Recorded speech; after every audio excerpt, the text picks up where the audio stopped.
Hello अस्सलाम वालेकुम everyone. आज हम बायोकेमिस्ट्री के कुछ एमसीक्यूज डिस्कस करने जा रहे हैं। अ, अ, आज हम बायोकेमिस्ट्री के एमसीक्यूज को कोशिश करेंगे कि चैप्टर वाइज डिस्कस करें। तो सबसे पहले हम डिस्कस करेंगे कार्बोहाइड्रेट के एमसीक्यूज, जो कि मैं एक बुक से करने जा रहा हूं, जो कि मोस्ट रिपीटेड उस बुक से एमसीक्यूज आते हैं। तो हम उस बुक से एमसीक्यूज करने जा रहे हैं। मैं आपको बुक दिखा देता हूं, ये वाली बुक, बायोकेमिस्ट्री फॉर नर्सेस। तो इस बुक से मोस्ट रिपीटेडली लम्स में एमसीक्यूज आते हैं, इसलिए आज मैं इस बुक के एमसीक्यूज करवा रहा हूँ। जिसके पास है वेल एंड गुड, जिसके पास नहीं है वो इनको समझ ले। हो सकता है कि इन एमसीक्यूज का कुछ पैटर्न चेंज हो, लेकिन इस बुक से हर साल most of the time MCQs आते हैं।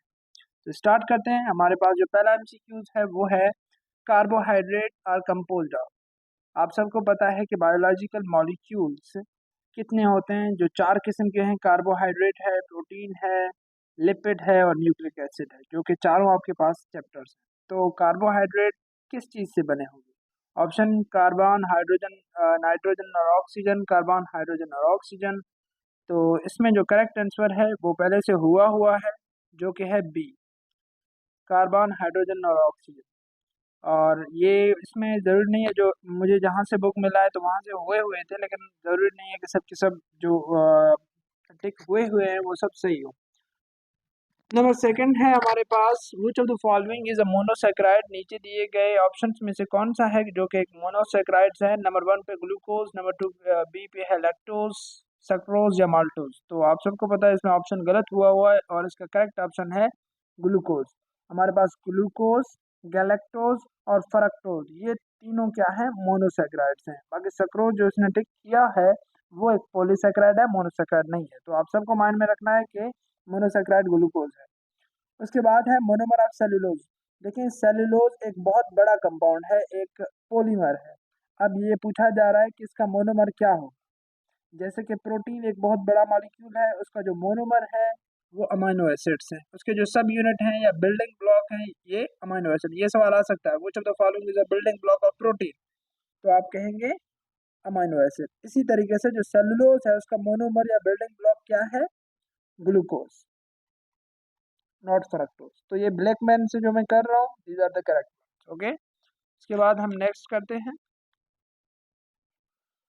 Invert sugar is the mixture of. Invert sugar किस चीज का मिक्सचर है? कौन से दो कंपाउंड्स, कौन से दो मोनोमर्स का मिक्सचर है? तो इसका जो ऑप्शन है, करेक्ट ऑप्शन, वो है बी, ग्लूकोज एंड फ्रक्टोज। ठीक है, जब भी हम सक्रोज को ब्रेक करते हैं, सक्रोज को ब्रेक करने के बाद उसको हाइड्रोलाइज करने के बाद हमें दो कंपाउंड्स मिलते हैं। जिन दो कंपाउंड्स में हमारे पास कौन कौन से हैं? ग्लूकोज और फ्रक्टोज। तो option B is the correct one.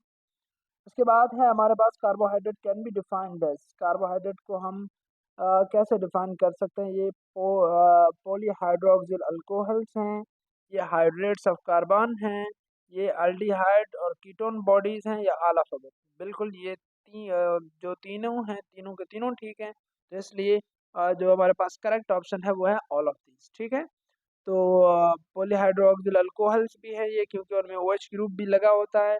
Hydrates of carbon भी हैं, अल्डिहाइड और कीटोन भी आप सबको पता है ये है। उसके बाद 12 number MCQ, which of the following sugar is ketone या कीटोस। नीचे दिए गए जितने भी शुगर हैं, जाइलोज है, फ्रक्टोज है, एल्बिनोज है, एरिथ्रोज है, इन सब शुगर में से कौन सा शुगर है जो कीटोज है, जिसमें कीटोन फंक्शनल ग्रुप होता है? आप सबको पता है कीटोन फंक्शनल ग्रुप कैसे होता है, अल्डिहाइड कैसे होता है। स्ट्रक्चर तो खैर आएगा नहीं, तो अब मैं स्ट्रक्चर बना नहीं रहा। तो इसमें जो करेक्ट ऑप्शन है वो फ्रक्टोज है। फ्रक्टोज एक कीटोज शुगर है। उसके बाद ये ऑप्शन मतलब ठीक है आपका। ठीक है, तो उसके बाद है हमारे पास ग्लूकोज द कंस्टिट्यूएंट ऑफ। जो ग्लूकोज है किस चीज़ का कंस्टिट्यूएंट है? मतलब इन दिए गए ऑप्शंस में से एक ऐसी चीज़ है जो ग्लूकोज से बनी है। तो वो इंसुलिन है जो ग्लूकोज से बना है, या DNA है जो ग्लूकोज से बना है, कोलेजन है ग्लूकोज से बना है, या स्टार्च है? तो इसका जो करेक्ट ऑप्शन है वो है स्टार्च, जो कि एक होमोपॉलीसेकेराइड है। उसके बाद है sorbitol is a sorbitol is a तो एक बात याद रखना, हर वो कंपाउंड मोस्टली जिसके आखिर में OL आ जाए तो इसका मतलब वो अल्कोहलिक है। ठीक है, तो ये अमाइनो अल्कोहल है या शुगर अल्कोहल है। तो हम कार्बोहाइड्रेट को डिस्कस कर रहे हैं, तो आप सबको पता है जो कार्बोहाइड्रेट्स हैं वो सब शुगर हैं, ठीक है। तो ये एक शुगर अल्कोहल है। Inverted sugar is, inverted sugar क्या है? Mixture of glucose and fructose. ये हमने पहले बात की थी, ऊपर देख लें आप। ये जो इन्वर्टेड शुगर मिक्सचर है किस चीज़ का? ग्लूकोज और फ्रक्टोज का। वही क्वेश्चन यहाँ पे रिपीट हुआ है। ओके, तो क्वेश्चन नंबर 16 की तरफ चलते हैं। All of the following are reducing sugar except. नीचे दिए गए ऑप्शंस में सब के सब रिड्यूसिंग, ये मोस्ट इंपॉर्टेंट एमसीक्यूज है, एक के सिवा। जो सक्रोज है वो क्या है? रिड्यूसिंग शुगर नहीं है। तो ये आपने याद रखना है। अब रिड्यूसिंग शुगर कौन से होते हैं और रिड्यूसिंग और नॉन रिड्यूसिंग शुगर्स के बारे में आपको पता होना चाहिए कि जो रिड्यूसिंग शुगर होंगे ना, एक होते हैं रिड्यूसिंग, होते हैं नॉन रिड्यूसिंग या ऑक्सीडाइजिंग, ठीक है। तो रिड्यूसिंग और नॉन रिड्यूसिंग में फ़र्क ये है कि रिड्यूसिंग वो होते हैं जो अपना इलेक्ट्रॉन डोनेट करें या इलेक्ट्रॉन किसी और को दें, और जो अपना इलेक्ट्रॉन किसी और को नहीं देंगे वो नॉन रिड्यूसिंग है। तो इनमें से जो फ्री रेडिकल होगा या जो अपना इलेक्ट्रॉन देंगे वो सिर्फ सक्रोज होंगे क्वेश्चन नंबर 16 में। तो आपको पता होना चाहिए कि रिड्यूसिंग और नॉन रिड्यूसिंग क्या है, ठीक है।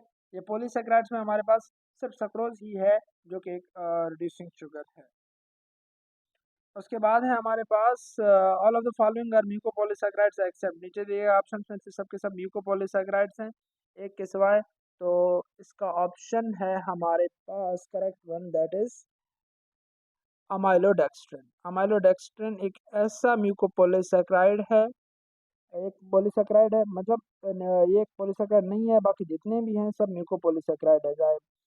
उसके बाद है हमारे पास 18 MCQ, which of the following statement is correct. नीचे दिए गए ऑप्शंस में से कौन सा स्टेटमेंट करेक्ट है? ऑप्शन ए है सेलुलोज द हेटेरोपॉलीसैकेराइड, बिल्कुल गलत है क्योंकि सेलुलोज होमोपॉलीसैकेराइड है। होमोपॉलीसैकेराइड और हेटेरोपॉलीसैकेराइड में बस फर्क इतना है कि एक बहुत बड़ा मतलब कार्बोहाइड्रेट है, पॉलीसैकेराइड मतलब बहुत सारे यूनिट्स होंगे, ठीक है। अब ये सारे यूनिट अगर एक जैसे हैं तो ये बना होमोपॉलीसैकेराइड। अगर एक पॉलीसैकेराइड है जिसमें जो यूनिट्स हैं वो मुख्तलिफ हैं, देखें ये रहा ये, अब ये मुख्तलिफ किस्म के मोनोसेक्राइड से बना है, तो हम ये कहेंगे ये हेट्रोपोलीसेक्राइड है। और ये एक जैसे मोनोमर से बना है, ये होमोपोलीसेक्राइड है, ठीक है। तो सेलुलोज एक जैसे मोनोमर से बना होता है, इसलिए ये होमोपोलीसेक्राइड है। सक्रोज कैन फॉर्म ओसाजोन, ये भी गलत है। ओलिगोसेक्राइड कंटेंट 5 to 10 मोनोसेक्राइड, बिल्कुल गलत है। और उसके बाद है glucose, glycogen is storage form of glucose in the human, that's correct. तो यहाँ पर ये ऑप्शन डी सही है। जो हमारे बॉडी में ग्लूकोज होता है ना, वो स्टोर किस फॉर्म में होता है? ग्लाइकोजन के फॉर्म में होता है, ठीक है।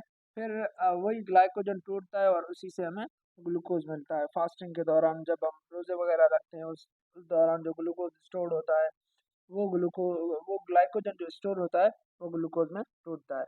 इसी तरह प्लांट्स में जो स्टोर होता है वो होता है स्टार्च के फॉर्म में, ठीक है। उसके बाद है हमारे पास डेक्स्ट्रिन और the polysaccharide formed, question number 19 आप देखें ये वाली। डेक्स्ट्रिन और the polysaccharide form as an intermediate compound during the hydrolysis of, मतलब वो कौन सी पॉलीसैकेराइड है जिसके टूटने पर डेक्स्ट्रिन बनेगी, या डेक्स्ट्रिन पॉलीसैकेराइड्स हैं, ये बनते कब हैं, किसके टूटने पर बनेंगे? तो वो है स्टार्च। जब स्टार्च की हाइड्रोलाइसिस होगी, आप सबने पढ़ा होगा हाइड्रोलाइसिस और कंडेंसेशन। कंडेंसेशन वो प्रोसेस है जिसके दौरान दो मोनोमर, ये कॉन्सेप्ट आप थोड़ा देख लें, ये क्वेश्चन में पेपर में आ सकता है। अब देखें ये एक मोनोमर ये दूसरा मोनोमर, ठीक है। अगर दो मोनोमर आपस में मिल रहे हैं या दो से ज्यादा और एक पॉलीमर बना रहे हैं तो इसको हम क्या कहेंगे? ये हुआ कंडेंसेशन। इसी तरह एक बहुत बड़ा मॉलिक्यूल है वो ब्रेक हो रहा है, उसे दो मोनोमर्स बन रहे हैं, तो इसको हम क्या कहेंगे? हाइड्रोलाइसिस। जो कंडेंसेशन है, कंडेंसेशन के दौरान वाटर जो होता है रिलीज होता है बाहर, ठीक है। और जो हाइड्रोलाइसिस है, हाइड्रोलाइसिस के दौरान वाटर ऐड होता है, ठीक है। तो H2O क्या होगा? ऐड होगा। ये बात आपने याद रखनी है कि condensation results output of water या रिलीजिंग वाटर या डिहाइड्रेशन, और जो हाइड्रोलाइसिस है उसके दौरान हमें वाटर ऐड करना पड़ता है। ये दोनों पॉइंट अहम है, हालांकि एमसीक्यू के नहीं है लेकिन आपके माइंड में होना चाहिए, ओके। उसके बाद हम चलते हैं क्वेश्चन नंबर 20 की तरफ। Glucose and fructose are same form the same oxazone because both are ये ओसाजोन एक केमिकल क्रिस्टलाइन कंपाउंड है। कह रहा है कि ग्लूकोज भी ओसाजोन क्रिस्टलाइन कंपाउंड बनाता है, फ्रक्टोज भी बनाता है। क्यों? अब इसका वजह क्या है? तो वो कह रहे हैं कि differencing in the carbon 1 and 2, carbon 1 2 are involve, क्योंकि कार्बन और 1 2 मतलब क्वेश्चन नंबर 20 का जो ऑप्शन नंबर सी है that is the correct one. उसके बाद है शेप ऑफ माल्टोसोजोन। इसका शेप क्या होगा? That is sunflower shape. ये माल्टोसोजोन सनफ्लावर शेप का होता है। One of the following carbohydrate is not digested in the human GI tract. कौन सा कार्बोहाइड्रेट है जो कि हमारे ह्यूमन की जो डाइजेस्टिव सिस्टम है या जीआई ट्रैक्ट है उसमें डाइजेस्ट नहीं होता? तो आप सबको पता है that is nothing but just cellulose. अब सेल्यूलोज को डाइजेस्ट कौन सा एंजाइम करेगा? सेल्यूलेज करेगा, जो कि हमारे बॉडी में नहीं होता। जो कि जो गोट, जो हर्बीवोर्स हैं, गोट है, बुफेलो है, इन इन जानवरों के जीआई में होता है सेल्यूलेज। ठीक है, जो सेल्यूलेज आके सेल्यूलोज को बनाता है। Following polysaccharide is mutually occurring in anticoagulant. नीचे दिए गए पॉलीसेकेराइड्स में से कौन सा पॉलीसेकेराइड है जो कि एक एंटीकोगुलेंट है? आप सबको पता है कोगुलेशन हम किसे कहते हैं, मतलब ब्लड क्लॉटिंग का करना। आप कौन सा पॉलीसेकेराइड है जो को एंटीकोगुलेंट है? तो इसका जो जवाब है दैट इज ओनली हेपारिन। ठीक है, तो ये एक ऐसा